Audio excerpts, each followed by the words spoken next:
Dans cet échange entre Bernard de Montréal et François Peyotte, ils discutent des lois fixes et absolues, en particulier de la loi du karma. Bernard explique que le karma est une loi d'équilibre qui permet l'évolution. Sans cette loi, il n'y aurait pas de possibilité de correction et de progression. Le karma fonctionne en fonction de la mémoire, qui est utilisée par l'esprit pour amener la mémoire à changer de taux vibratoire par l'expérience future. Cependant, l'homme ne vit pas le karma instantanément, mais sur de longues périodes de temps. L'esprit réétudie la mémoire après la mort de l'homme et utilise cette étude pour créer des conditions d'incarnation future qui corrigeront les erreurs passées. Ainsi, le karma est une loi fixe mais intelligente qui permet à l'esprit de progresser constamment. François pose la question de savoir si l'homme a une intelligence karmique tant qu'il est soumis à cette loi. Bernard répond que lorsque l'homme fusionne avec l'esprit, il acquiert une intelligence cosmique et universelle, libérée de l'expérience. Avant que cette fusion puisse se produire, il faut corriger les abus créés par la conscience inférieure de l'homme et c'est là que se situe le karma. En ce qui concerne les archives akashiques, Bernard explique que ce sont les archives de l'âme, qui permettent de suivre son évolution. Cependant, il précise qu'il y a également des domaines dans ces archives qui ne font pas partie de l'expérience de l'âme, mais qui sont liés à la construction des mondes invisibles. Les archives cosmiques, qui enregistrent les activités infinies et absolues des intelligences évoluant dans les mondes parallèles, peuvent également être consultées. L'homme doit établir une relation étroite avec son esprit pour avoir accès à la connaissance cosmique. Avant cette fusion, l'homme consulte les archives inférieures de son âme mais elles sont voilées et conditionnées. Une fois qu'il fusionne avec son esprit, il a automatiquement accès aux archives cosmiques, où se trouve une conscience pure dépourvue de conscience animale. Les archives planétaires, qui font partie de la mémoire de l'âme, peuvent être colorées par l'ego avec des émotions et des divisions basées sur l'individu et son origine spirituelle. Pour participer aux archives cosmiques, il faut être en fusion et ne pas avoir le pouvoir de colorer son intelligence. Les archives cosmiques sont en confrontation avec les archives de l'âme et sont considérées comme une réalité absolue. Est-ce que les archives de l'âme sont permises et colorées pour permettre à l'homme d'aller plus loin dans la recherche? Dans la recherche de la connaissance, l'homme a à la fois soif et crainte car il n'est pas assez proche de lui-même et la crainte résulte des voiles qui l'entourent. La fusion élimine cette crainte. Lorsque l'homme recherche la connaissance, il peut ressentir de la crainte en raison de sa difficulté à s'adapter à une nouvelle réalité imposée par la fusion avec l'esprit. Cependant, la crainte est souvent vécue davantage par l'homme recherchant la connaissance que par celui qui est déjà en fusion, car ce dernier ne se préoccupe plus de la réalité extérieure et n'a plus à supporter le poids psychologique de la recherche. Il existe des lois fixes qui sont le produit de la réalisation et qui servent les intelligences en voie de réaliser un plan donné. Ces lois fixes peuvent changer et évoluer au fur et à mesure que les plans d'évolution se corrigent et se perfectionnent. Par contre, les lois absolues naissent de la coordination parfaite de toutes les consciences atomiques existant dans le cosmos et sont le support inaltérable de la perfection de cet absolu. Les lois fixes sont donc relativement fixes, car elles font partie de l'échange entre les plans d'intelligence et l'homme, et changent en fonction de la progression de l'évolution. Par exemple, la loi du karma peut cesser de régir un individu une fois qu'il atteint la fusion, car il n'a plus besoin de répondre subjectivement à la réalité et peut l'expliquer de manière objective. Ainsi, l'homme en fusion est libre et capable d'exprimer et de rendre ce qui doit l'être, en passant des conditions universelles absolues à celles relatives. Lorsqu'un individu atteint un certain niveau d'évolution, il est capable de transcender les lois fixes et de créer des changements dans les catégories de forme, contribuant ainsi à faire progresser l'humanité. Ceux qui ont cette capacité sont en dehors de la catégorie ordinaire et ont la capacité de faire parler l'univers.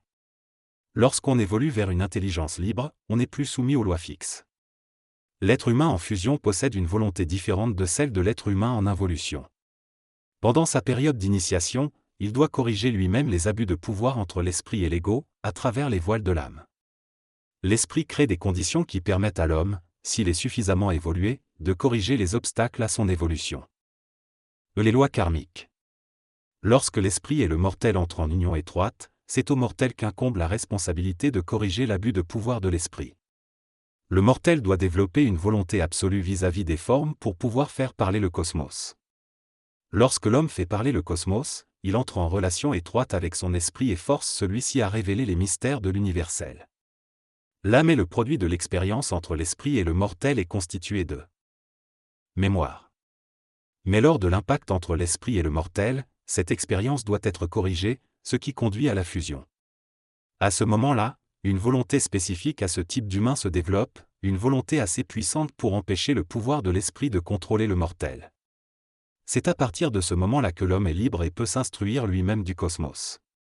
Lorsque l'homme et l'esprit se rencontrent, les plans les plus subtils de la matière se fondent avec les plans les plus solides, donnant naissance à un nouvel homme. C'est le début de l'immortalité et de la concrétisation de l'énergie absolue de l'esprit dans la matière limitative du mortel, qui est le produit de l'intelligence créative de l'esprit. Dans cette interview, l'auteur explique que l'homme n'est plus régi par les lois karmiques et qu'il est désormais capable de régir sa propre destinée.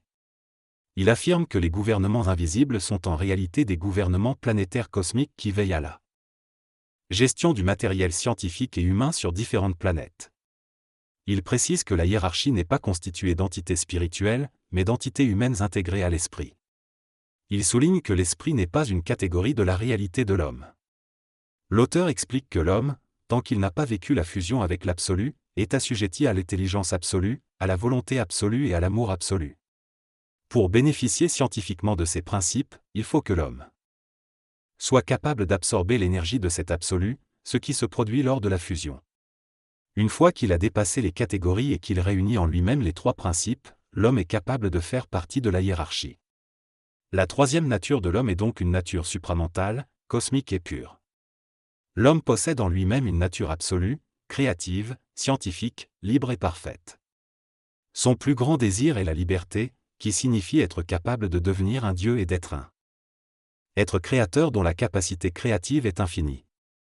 L'homme transcendra sa nature animale et humaine grâce à une métamorphose et une réorganisation du matériel énergétique en lui. Cependant, il ne détruira pas sa nature animale et humaine, car elles font partie de la fondation de sa construction. L'homme gardera la forme de son corps matériel, mais elle sera élevée vibratoirement à un niveau supérieur et rendue invisible.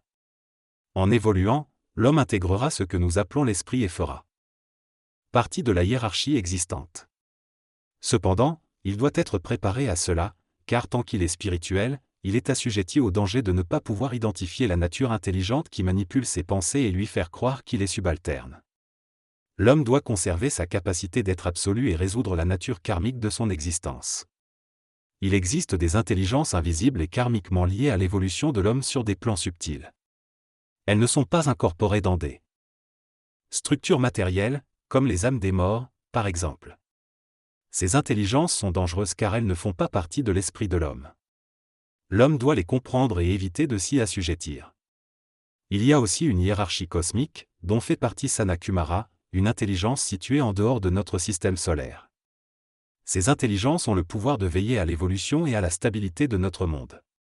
Cependant, nous devons nous demander si Sanat-Kumara fait partie de l'organisation intégrale des mondes évolutifs ou des mondes involutifs. Est-il réellement un seigneur des mondes ou un aspect futur de la domination absolue de l'homme? Cela dépend de notre capacité à nous libérer des catégories de pensée et à comprendre la fusion planétaire des hommes comme une forme d'intelligence appelée Sanat-Kumara. Le concept de Sanat-Kumara ne représente pas une entité personnelle, mais plutôt un plan d'énergie de conscience intelligente qui englobe le passé, le présent et le futur. Il s'agit d'une couche de conscience hiérarchique à laquelle les êtres humains, une fois fusionnés, appartiennent. Il est important de comprendre que cette hiérarchie peut être appelée Sanat-Kumara, mais cela ne signifie pas qu'il s'agit d'une entité personnalisée. Il s'agit simplement d'une forme utilisée par cette énergie pour se connecter au mystique de l'invisible. Les humains doivent apprendre à parler, à exprimer leur conscience et leur intelligence à travers leur volonté. Ils doivent dépasser la catégorie de la forme dans leur pensée pour développer une nouvelle évolution qui les amènera à considérer leur position cosmique. Sanat-Kumara représente la perfection de la coordination entre l'esprit des êtres humains conscients et le monde matériel. Les humains doivent éteindre la forme du Sanat-Kumara en accédant à ce qui ne se pense pas, afin de perfectionner leur relation avec ce qui se sait. Lorsqu'il y aura suffisamment d'humains capables de vibrer dans leur intelligence et de se connecter à d'autres planètes, le Sanat-Kumara se manifestera dans le cosmos local en tant que pouvoir créatif des humains. Pour cela, les humains doivent dépasser le besoin de rassurance, éteindre la forme et la détruire avec leurs paroles. En simplifiant notre manière de penser, nous gagnons en capacité de communication et cela peut conduire à plus de volonté, et donc éventuellement à plus de liberté pour l'homme.